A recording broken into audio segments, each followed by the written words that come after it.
वसल्लम को सहाबियों को तोहफा दिया, जो उनके साथ खड़े थे, जिन्होंने अपने जिस्मों पे चोट खाई सिर्फ इसलिए क्योंकि इस्लाम हक की राह थी, क्योंकि नबी का पैगाम था। तो इन्ना आतेना कल कौसर। अगली आयत फसल्लि लिरब्बिका वन्हर। तो अब जब हमने आपको तोहफा दे दिया है तो आपको क्या करना चाहिए?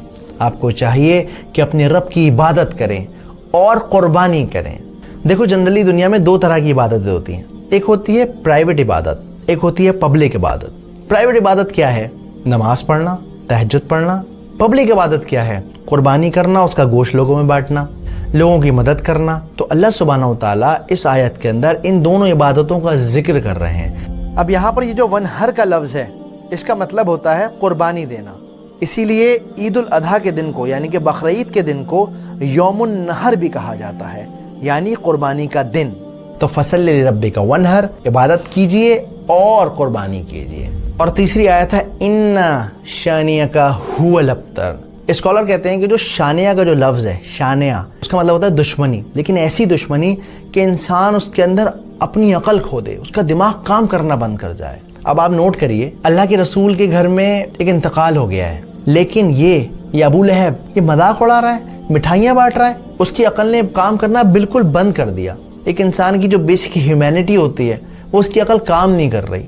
इसकी आज के दौर में मिसाल है जो इजराइल कर रहा है, छोटे छोटे बच्चों को मारना, बूढ़ों को मारना, लोग खाना लेने आ रहे हैं उन्हें ख़त्म कर देना। तो ये शानिया वाली नफरत है, ऐसी नफरत है जिसमें इंसान का दिमाग काम नहीं करता, वो अपने गुरूर, अपने जुनून, अपने ईगो में रहता है। तो अल्लाह ताला क्या कहते हैं? इन्ना शानियका हुवल अब्तर। और ये लोग, ये लोग जो आपको कहते थे कि आप अबतर हो जाएंगे, आपका नाम नहीं चलेगा, कोई आपको नहीं पूछेगा, वो खुद अबतर हो गए। वो जिसकी जड़ कट गई, जिसकी नस्ल ख़त्म हो गई, जो बर्बाद हो गया, जिसको कोई पूछने वाला नहीं है। और जो इस बात का सबूत है कि रसूलुल्लाह को सारी दुनिया जानती है और अबू लहब को हम लोग जानते हैं, लेकिन लानत के साथ उसका नाम लेते हैं।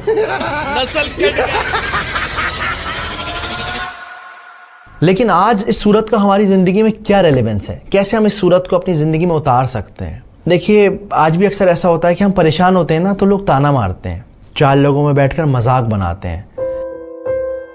इवन जब घर में बेटियां पैदा होती हैं ना, तो अपना माथा पीट लेते हैं।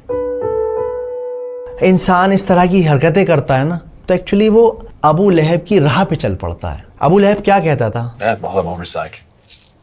मोहम्मद का कोई बेटा नहीं, खत्म हो जाएगा उसका नाम इसके बाद।